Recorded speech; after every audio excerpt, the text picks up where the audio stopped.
큰 박수로 환영해 주셔서 정말 감사합니다. 우리 같이 한번 기도할까요?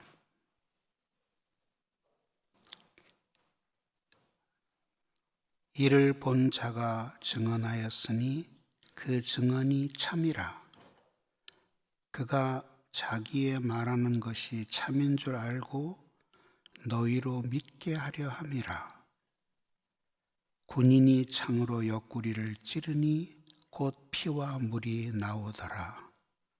하나님, 그리스도께서 우리를 위해 십자가에 죽으신 고난의 주간을 바라보며 기도회로 모였습니다. 우리에게 주시고 싶으신 말씀을 부어주시고 설교자를 감추시고 성령께서 이 시간 우리 모든 모임 위에 함께 임하여 주옵소서. 그리스도의 이름으로 기도드리옵나이다. 아멘. 그리스도인과 그리스도인이 아닌 사람의 차이가 하나가 있습니다. 한 사람은 그리스도의 십자가를 경험한 사람이고 또 한 사람은 아직 그리스도의 십자가를 경험하지 못한 사람입니다.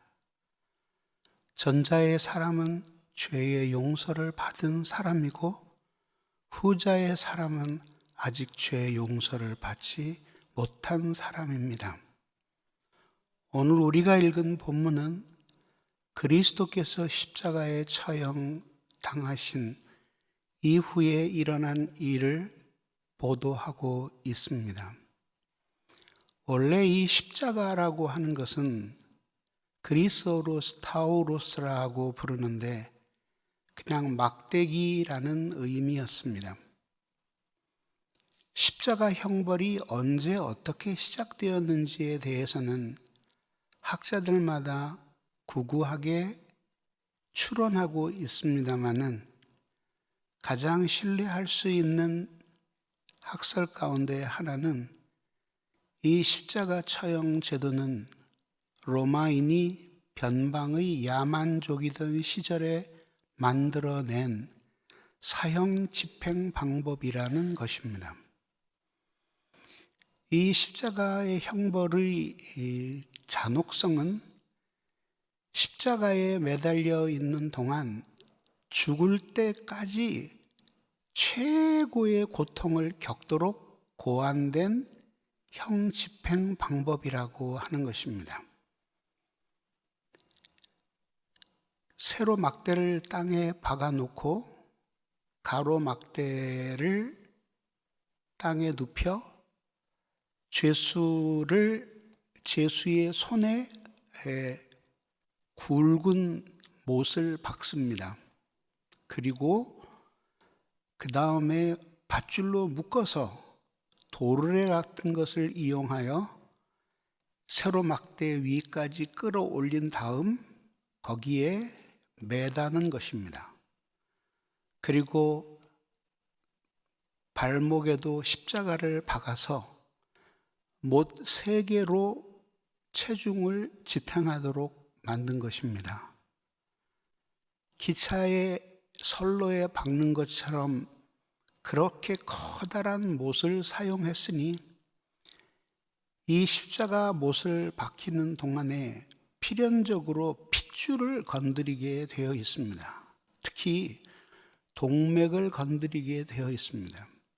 그러면 십자가에 못 박힌 그 순간부터 피가 흐르기 시작합니다. 그리고 몸 전체가 그 못 3개에 매달려 있으니 그 몸이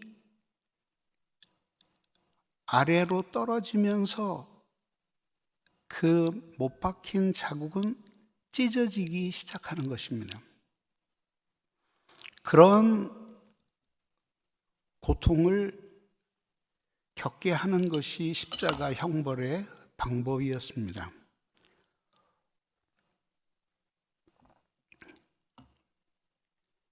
이렇게 끊임없이 피를 쏟고 나면은 신체적으로 변화가 오는데 타는 듯한 목마름입니다. 그리고 그 고통이 너무 컸기 때문에 아무리 큰 죄를 지었어도 로마의 시민권을 가지고 있는 사람들에게는 이 형벌을 적용하지 않았습니다. 또 로마인이 아니더라도 국가의 반란을 일으키거나 다수의 사람을 살상하는 듯 아주 극도로 흉악한 범죄를 저지른 것을 제외하고는 누구도 이 십자가 형벌로 처형되지가 않았던 것입니다. 그래서 예수님 당시의 로마인들은 스타우로스라고 하는 이 단어를 사람들 사이에서 이렇게 말로 건네지 못하는 단어 가운데 하나였다고 합니다. 십자가에 매달릴 죄인들에게는 두 가지 규례가 따랐습니다. 하나는 자기가 매달릴 십자가를 스스로 자기가 짊어지고 가야 하는 것입니다. 재판정에서부터 마지막 사형장에 이르기까지 약 130kg이 넘는 나무 십자가를 지고 언덕으로 올라가야 했던 것이죠. 그래서 예수님께서도 우리에게 누구든지 나를 따르려거든 자기의 십자가를 지고 나를 따를 것이니라고 말씀하신 배경이 거기에서 나온 것입니다.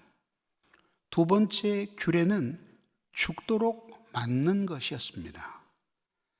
그래서 예수님께서도 빌라도의 법정에서 사형 언도를 받으신 후 브라이도리온이라는 왕궁 수비대가 있는 곳으로 끌려가셨고 거기서 심한 구타와 매맞음을 당했고 특히 채찍에 온 몸을 맞으셨습니다. 그리고 그분은 평소 하나님의 아들 유대인의 왕이라고 불렸기 때문에 그것을 조롱하기 위해 팔레스타인의 10cm가 넘는 가시들로 만들어진 가시 면류관을 예수님의 머리에 눌러서 씌웠고 옷을 모두 벗기고 그리고 홍포를 걸치게 하였습니다. 그렇게 하고 예수 그리스도께서는 거기에서 수많은 모욕과 매맞음을 당하신 후 십자가를 지고 골고다 언덕으로 올라가셨습니다. 결국은 십자가에서 예수님은 7마디 말씀을 남기십니다. 저들을 용서하여 주옵소서. 내가 오늘 나와 함께 낙원에 이르리라. 보소서 여자여 아들이니이다. 엘리 엘리 라마 사팍타니. 내가 목마르다. 다 이루었다. 내 영혼을 아버지의 손에 부탁하나이다.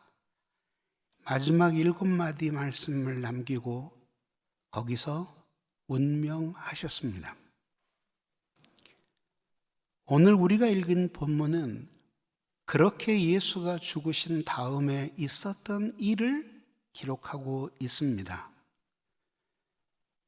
이제 확실히 죽었는지를 확인하기 위해서 조사를 했고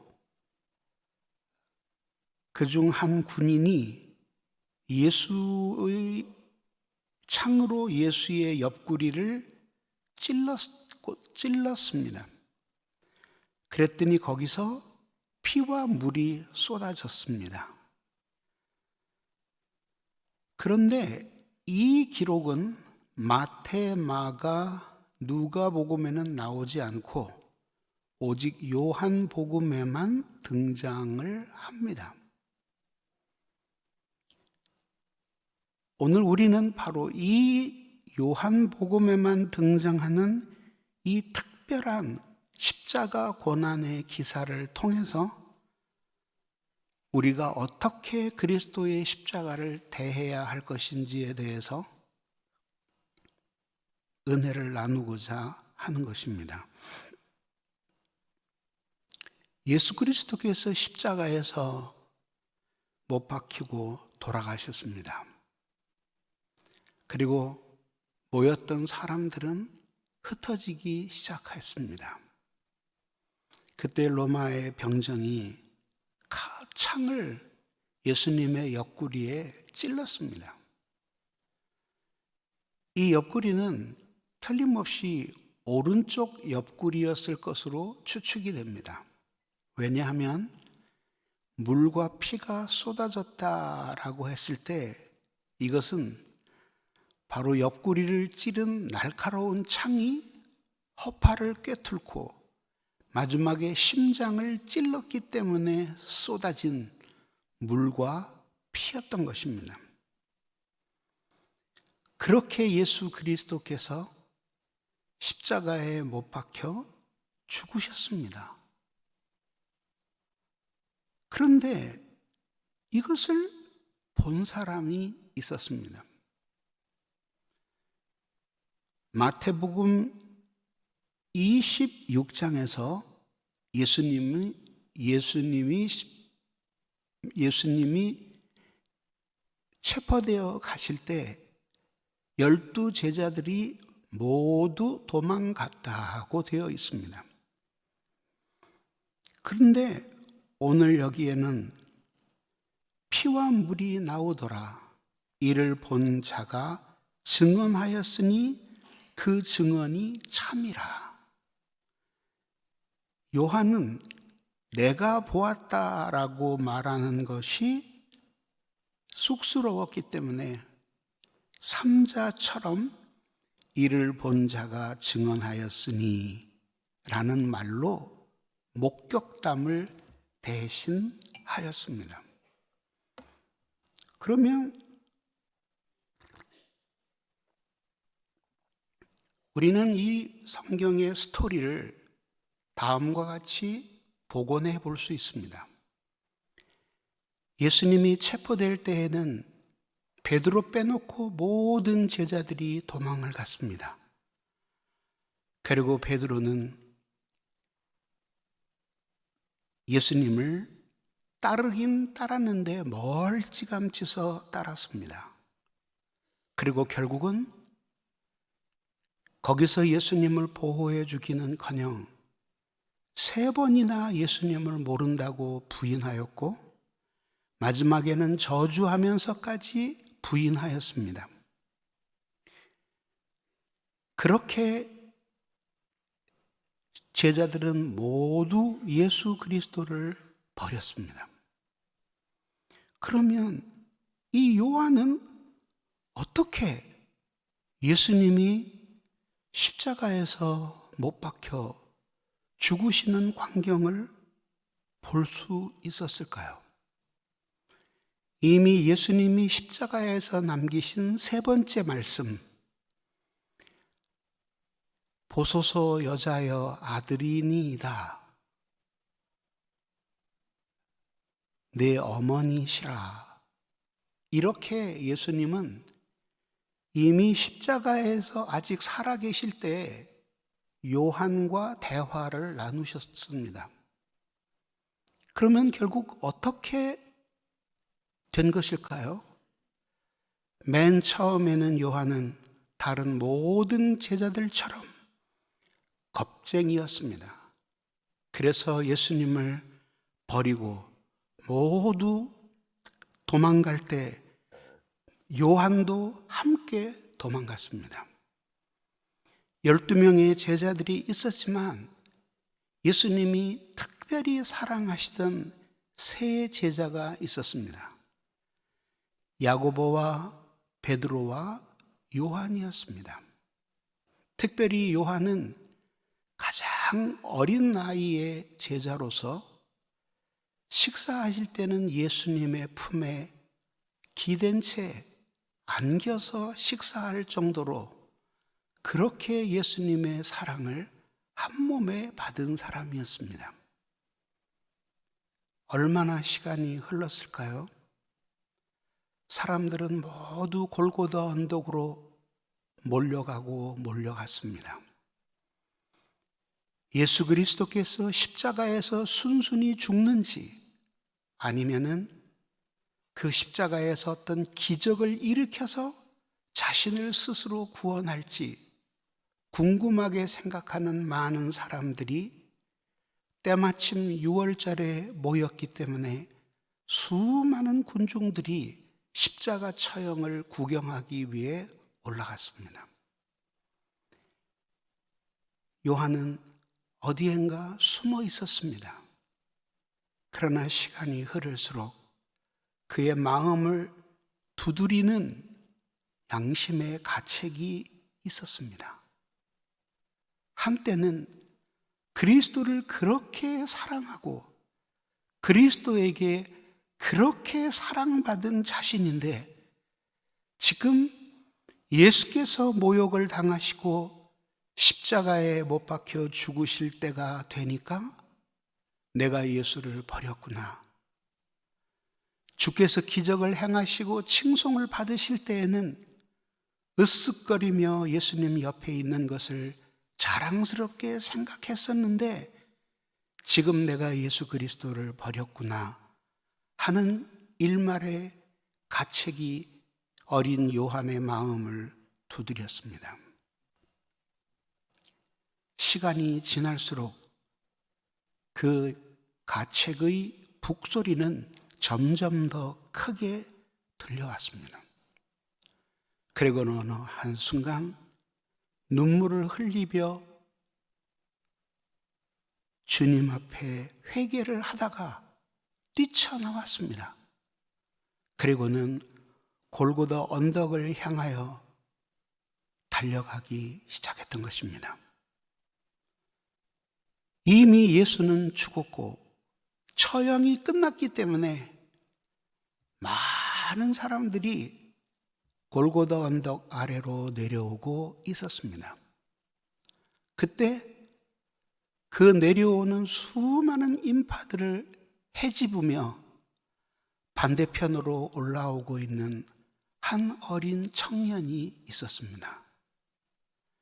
이리저리 부딪히면서 그는 온 힘을 다해서 군중에 떠밀려 아래로 내려가는 대신 사람들을 해치며 마치 물고기가 물살을 거슬러 상류로 오르는 것처럼 그렇게 십자가를 향하여 올라가고 있었던 것입니다.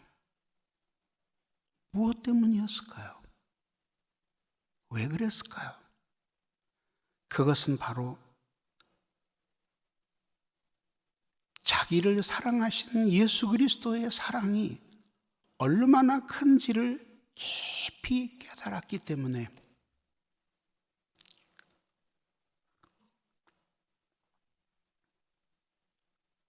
그 사랑이 죽음의 두려움을 이기게 만든 것입니다.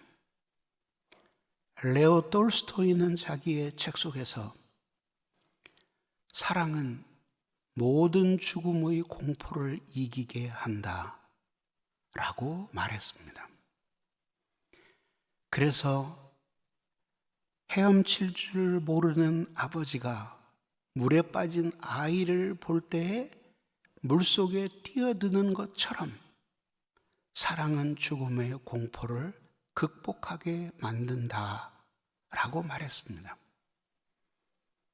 톨스토이의 말처럼 사랑은 두려움을 극복하게 했고 이것은 예수 친히 말씀하시기를 사랑은 모든 두려움을 내어 쫓나니 라고 하신 그 말씀, 요한의 입을 빌어 말씀하신 그 진리에서도 그대로 나타나는 것입니다. 우리도 언젠가는 불신자였습니다. 믿는 가정에서 태어났어도 사실상 내 마음에 예수 그리스도를 만나기 전까지는 나는 이름만 그리스도분이었습니다. 그러다가 어느 한순간에 이 단순한 복음의 진리, 하나님이 세상을 이처럼 사랑하사 독생자를 주셨으니 이는 저를 믿는 자마다 멸망하지 않고 영생을 얻게 하려 함심이라고 하는 이 복음이 그의 마음에 부딪혔을 때, 그때 소위 시메온 라르크 어떤 사건이 일어나는 것입니다. 그 실존적 사건이 바로 십자가의 경험입니다. 그리고 우리 모든 사람들은 그 십자가를 만남으로써 비로소 예수님이 무엇 때문에 하나님이시며 죄 없으신 완전하신 사람이신 그분이 무엇 때문에 그렇게 끔찍한 형벌을 받고 죽으셨는지에 대한 답을 얻게 되는 것입니다. 그것은 바로 이 온 인류의 죄, 아니 바로 나 한 사람의 죄 때문에 예수 그리스도께서 십자가에 못 박히셨다는 사실을 깨닫는 것입니다. 그래서 그리스도인이 된 그 순간 평생에 잊혀질 수 없는 그런 강한 흔적이 그 사람의 심장에 아로새겨지는데, 이것이 바로 죄 사함의 경험인 것입니다. 그래서 모든 그리스도인에게는 이런 고백이 있습니다. 나 같은 죄인 살리신 주 은혜 놀라워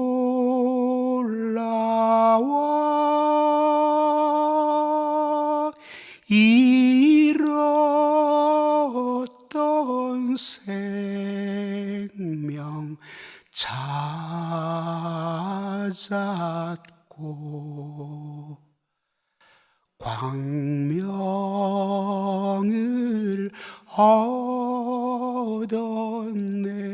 Was blind but now I see.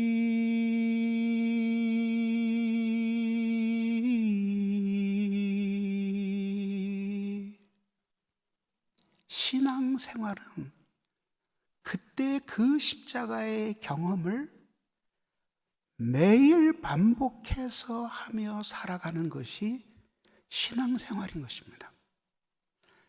나는 오늘 설교자로서 여러분들에게 묻고 싶습니다.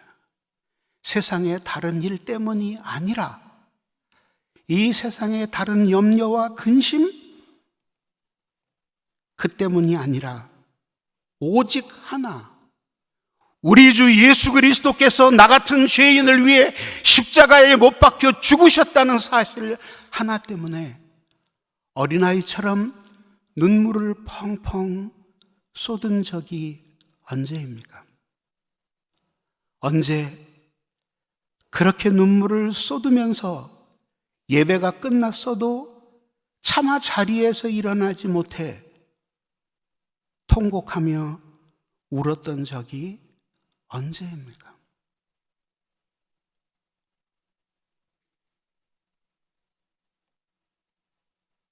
오늘날은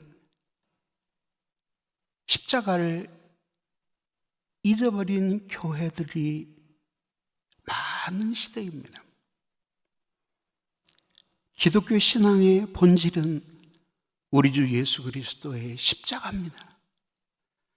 거기서 죽으신 예수 그리스도의 정사와 그 죽음을 이기고 부활하신 사건 안에 우리 온 세상의 운명이 달려있고, 우리의 모든 비전도 그리스도의 십자가의 죽음과 부활 안에 있는 것입니다.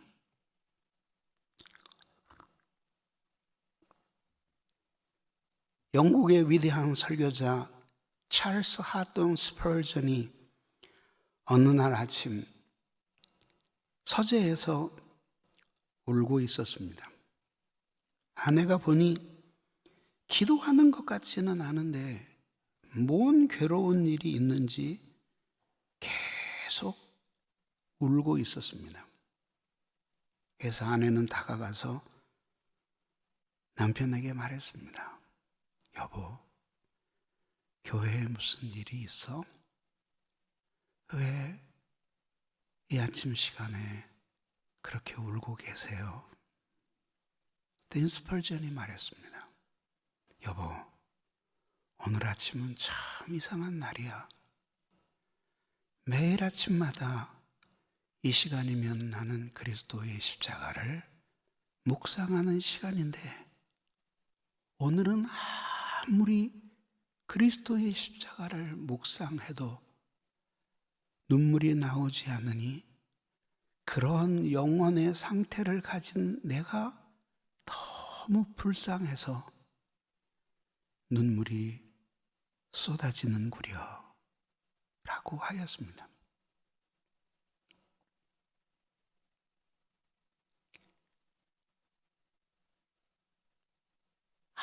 아무리 자녀들에게, 교인들에게 세상을 사랑하지 마십시오.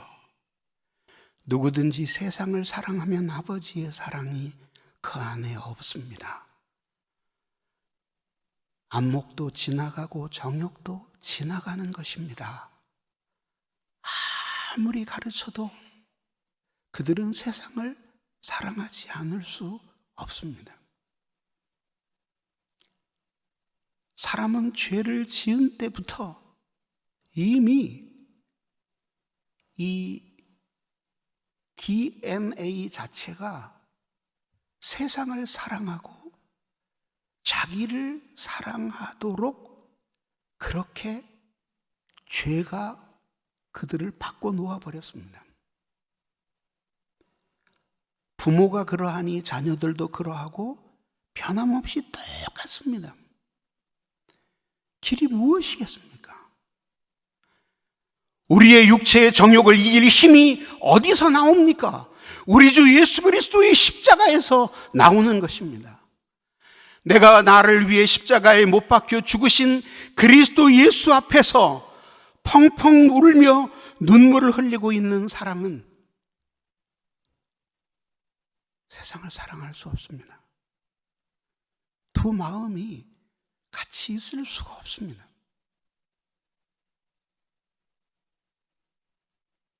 예수 그리스도께서 십자가에 못 박혀 죽으시기 위해서는 사람의 몸을 입고 내려오셔야 됐습니다.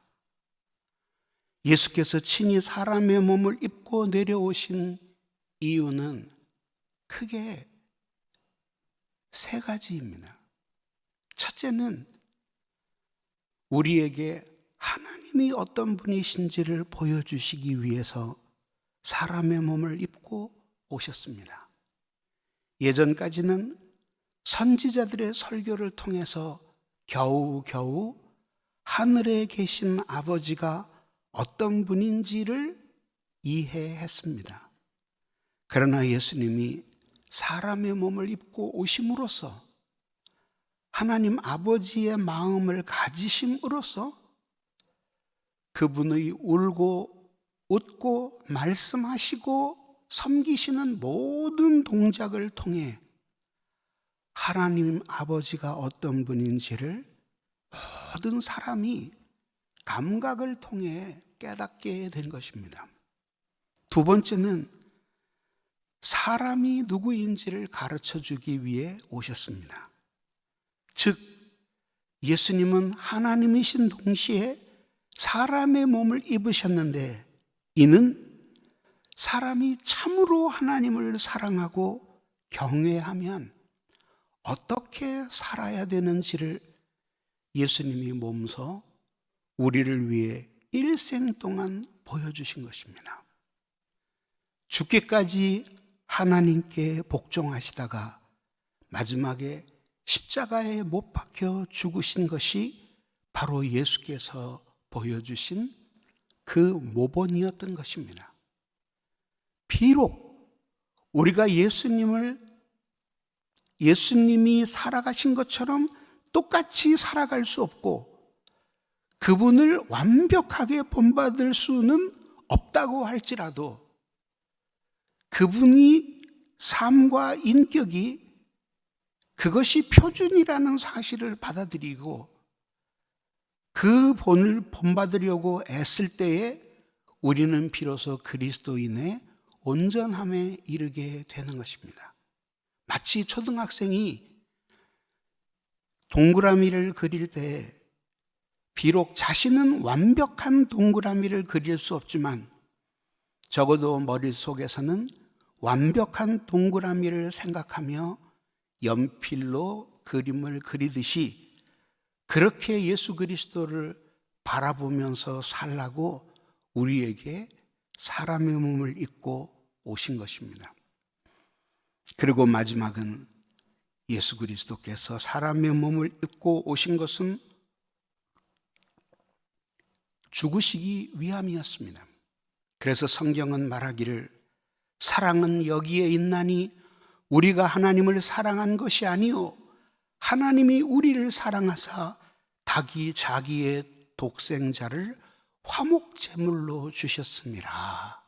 고 한 것이 바로 그 말씀인 것입니다. 사랑하는 성도 여러분, 오늘 한번 세상의 모든 우수사려를 내려놓고 눈을 들어서 그리스도의 십자가를 바라보십시오.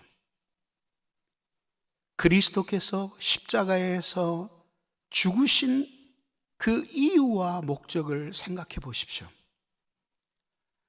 이 세상에 단 한 사람 죄인이 나밖에 없었다고 할지라도 예수 그리스도는 아마 그래도 이 세상에 내려오셔서 십자가에 못 박혀 죽으심으로 우리를 한 사람 한 사람을 구원하셨을 것입니다.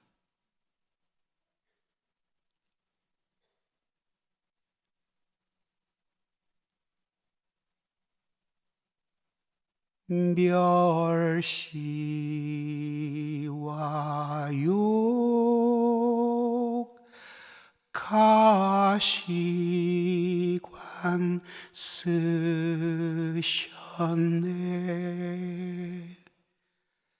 마지막 피 한 방울 날 위해 흘리셨네.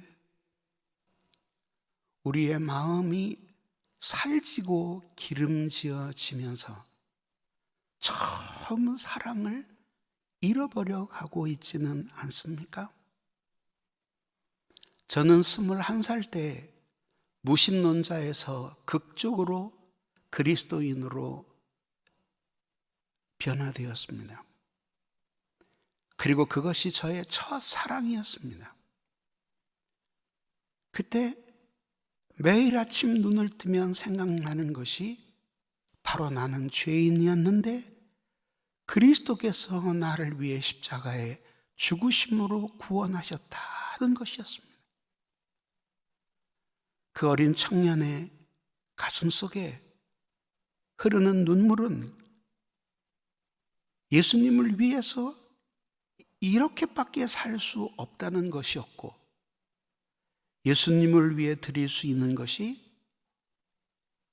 나 하나밖에 없다는 사실이 젊은 청년을 슬프게 하였습니다.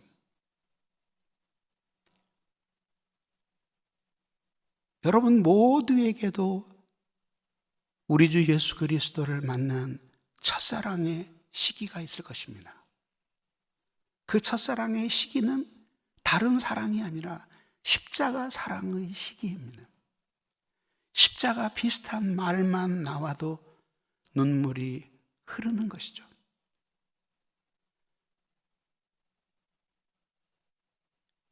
그 하나님의 놀라운 사랑을 기억하면서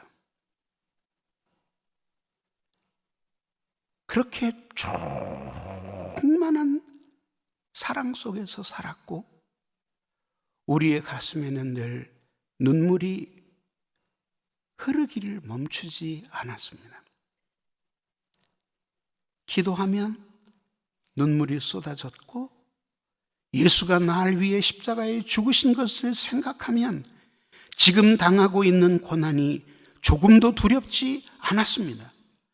왜냐하면 그리스도 예수께서 나를 위해 십자가에 죽으신 것이 바로 그가 가신 길을 뒤따라오도록 그렇게 우리를 불러주신 것이었기 때문입니다. 예수 그리스도께서 십자가에 못 박히실 때에 아무도 원망하지 않으셨고 자기를 버리고 도망간 제자들조차도 원망하지 않으셨습니다. 홀로 십자가를 지시고 외롭게 죽어가셨습니다마는 그러나 그분의 마음속에는 하나님 아버지와의 친밀한 사랑이 있었습니다. 그래서 마지막 순간에 아버지여 내 영혼을 당신의 손에 부탁하나이다 하고 아버지의 품으로 돌아가실 수가 있었던 것입니다. 그리스도인의 삶은 본질적으로 영적 전투의 삶입니다. 이 전투에서 무엇으로 이기시렵니까? 오래 예수를 믿은 경력이나 믿는 자에서 집안에서 태어난 가문 같은 것 가지고는 이길 수 없습니다. 살아계신 우리 주 예수 그리스도의 생생한 피, 그 임마누엘의 샘에서 우리는 세례를 받아야 합니다. 머리끝부터 발끝까지 모두 십자가에 담겨져서 내 것이라고는 단 한 조각도 없이 주님께 온전히 바쳐진 사람이 되고 어느 순간에도 그리스도를 위해서 죽을 수 있는 준비가 되어 있어야 하는 것입니다. 나는 교사 리바이벌이라는 책을 쓰면서 그런 이야기를 했습니다.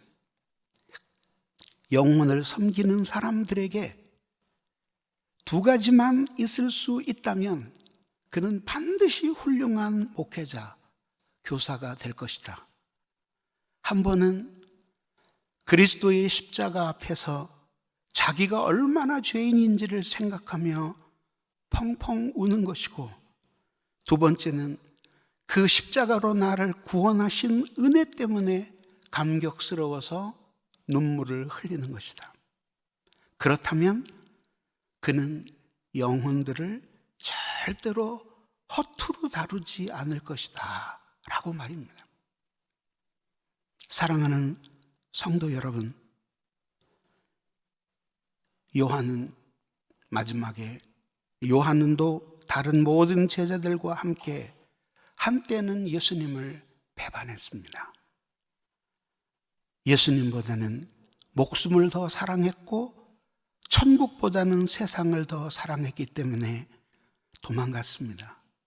그러나 결국 그는 다시 돌아왔습니다.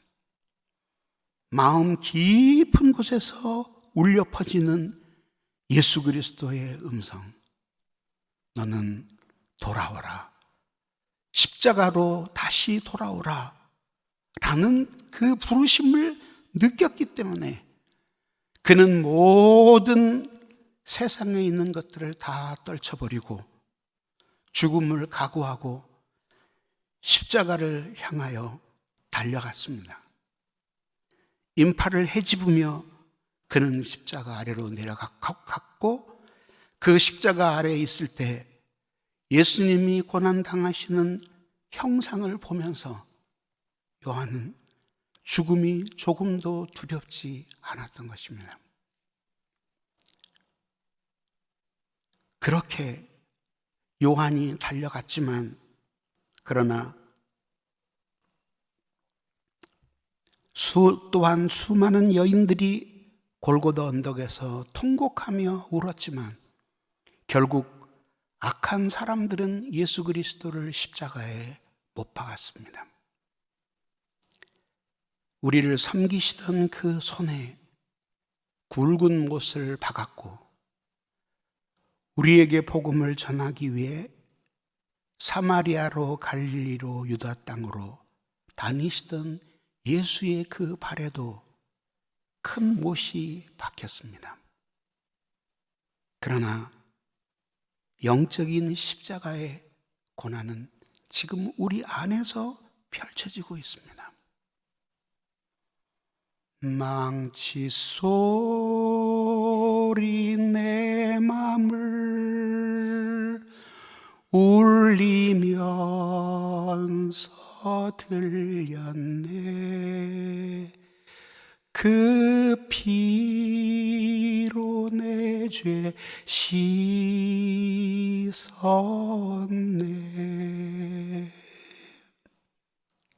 사랑하는 여러분, 여러분들이 어디에 있든지 어떻게 살았든지 상관없습니다. 여러분은 그리스도 예수의 십자가의 피 때문에 고난을 통해서 구원받은 사람들입니다. 여러분 마음속에 숨길 수 없는 본능이 있으니 그것은 예수를 사랑하는 마음입니다. 오늘 이 말씀을 듣고 우리 주 예수 그리스도의 십자가로 다시 돌아가는 여러분들의 신앙과 삶이 되기를 주님의 이름으로 축원합니다. 기도하시겠습니다. 함께 기도하시겠습니다.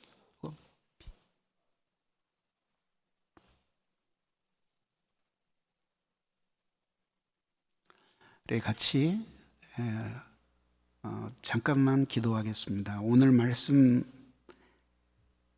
그리스도께서 십자가에서 죽으신 것처럼 또한 우리를 그리스도 십자가로 다시 살게 하셨으니 우리가 멀리 떠났다가 다시 십자가로 돌아오도록 은혜를 달라고 우리 함께 기도하겠습니다.